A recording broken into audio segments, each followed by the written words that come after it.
नमस्कार, स्वागत है आपका GBN 24 न्यूज में। मैं हूं राशि। आइए खबरों की ओर बढ़ेंगे।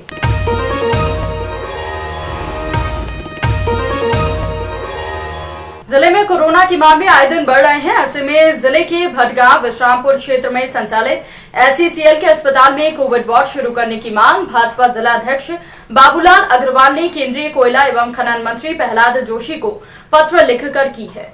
पत्र में जिले की कोरोना की भयावहता को बताते हुए SCCL अस्पताल में आम लोगों के लिए स्वास्थ्य सुविधा मुहैया कराने की मांग की है। भाजपा जिला अध्यक्ष बाबूलाल अग्रवाल ने पत्र में बताया कि अत्यंत पिछड़ा और वनवासी जिले में गुणवत्तापूर्ण स्वास्थ्य सुविधाओं का अभाव है। इसकी वजह से मरीज दम तोड़ रहे हैं। उन्होंने कहा कि जिले के भटगांव और विश्रामपुर क्षेत्र में कई दशकों से कोल इंडिया लिमिटेड के द्वारा संसाधन युक्त अस्पतालों का संचालन किया जा रहा है, जहां पर्याप्त संख्या में डॉक्टर्स और स्टाफ मौजूद हैं, लेकिन अस्पताल में कोविड वार्ड के नहीं होने से कोरोना संक्रमित कोल माइंस में कार्यरत मजदूरों, कर्मचारियों और अधिकारियों का इलाज नहीं हो पा रहा है, वो अपनी जान गंवा रहे हैं। पत्र में कहा कि SCCL के द्वारा निर्मित अस्पताल के अलावा बड़े बड़े हॉस्टल, सामुदायिक भवन हैं, जिन्हें भी वर्तमान परिस्थितियों में कोविड केयर सेंटर के लिए उपयोग किया जा सकता है। उन्होंने आम लोगों को महामारी से निजात दिलाने के लिए विश्रामपुर और भटगांव में सर्व सुविधा युक्त 200 बिस्तरों की क्षमता वाला कोविड अस्पताल शीघ्र प्रारंभ करने की मांग की है। काफी परेशान है, उसको ध्यान में रखते हुए हमने केंद्रीय कोयला एवं खनन मंत्री आदरणीय प्रहलाद जोशी जी को एक पत्र भेजा है।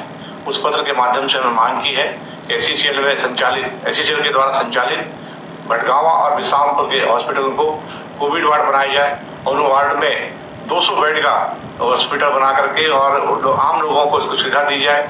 जो वहाँ के मजदूर हैं, जो वहाँ के कर्मचारी हैं, अधिकारी हैं, वो आज भटक रहे हैं, वो आज बिलासपुर जा रहे हैं, रायपुर जा रहे हैं। ऐसे अधिकारी कर्मचारियों को सुविधा मिलेगी और जिले में निवास जो प्रवासी हैं, जो आदिवासी हैं, उनको भी सुविधा मिलेगी और साथ साथ में जो जिला चिकित्सालय में दबाव बढ़ रहा है वो दबाव भी कम होगा। इसलिए मेरा आग्रह है कि SCCL के अधिकारी कर्मचारी इस पर ध्यान दें और मुझे पूरा विश्वास है कि हमारे केंद्रीय मंत्री जी पे ध्यान देंगे और तत्काल जल्दी से जल्दी आम जनता को अंबिकापुर में कोरोना संक्रमण को लेकर पूरे देश में हाहाकार मचा हुआ है, तो कहीं निजी अस्पताल इस आपदा को अवसर मानते हुए मरीज और उनके परिजनों की जेब पर डाका डालने में लगे हुए हैं।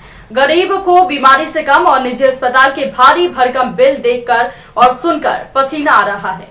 ऐसा एक मामला सोमवार को एकता हॉस्पिटल में हुआ था। शहर के बीते 3 दिन के बाद फिर निजी अस्पताल में मनमानी सामने दिखी है, जो शहर के एक निजी अस्पताल से सामने आया।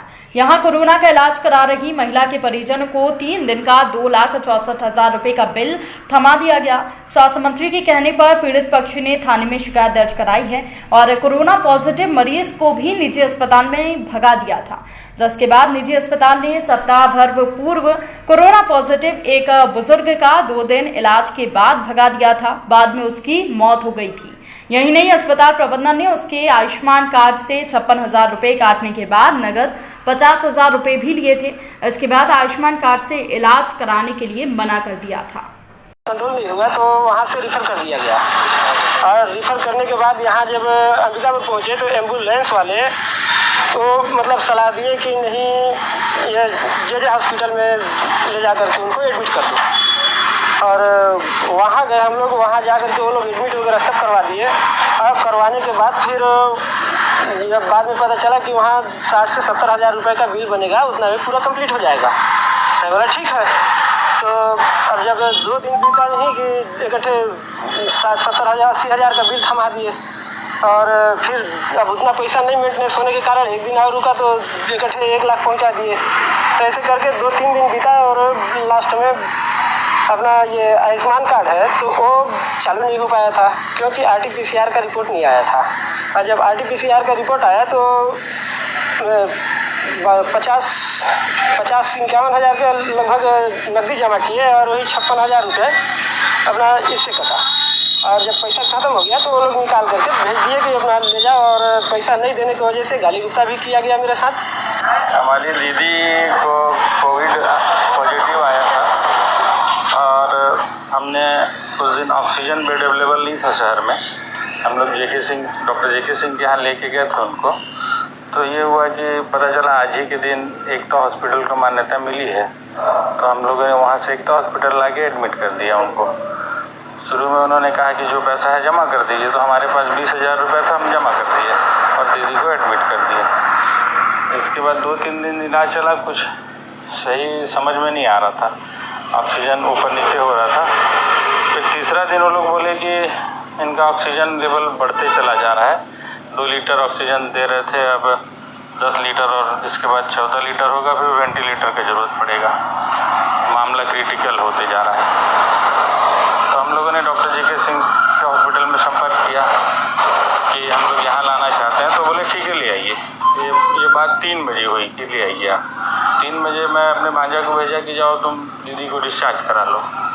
3 बजे से 6 बजे तक वो लोग डिस्चार्ज बिल नहीं बना पाए थे। डॉक्टर JK सिंह के यहाँ से जीवन ज्योति हॉस्पिटल से एम्बुलेंस आके खड़ी थी, बार बार फ़ोन आ रहा था। तो फिर क्या हुआ कि मैं गया वहाँ पे, 6 बजे उन्होंने डिस्चार्ज किया और 2,64,000 का बिल दिए और बोले इसमें अभी रेमडेसिविर इंजेक्शन का रेट इंक्लूड नहीं है। मेरा होश उड़ गया कि इतना ज़्यादा कैसे हो गया, क्या ये लोग मुंबई की लीलावती में भी इतना बिल नहीं होता होगा मेरे ख्याल से। इस बुलेटिन में फिलहाल के लिए इतना ही। और भी खबरों की अपडेट्स के लिए आप बने रहिए GBN 24 न्यूज के साथ। नमस्कार।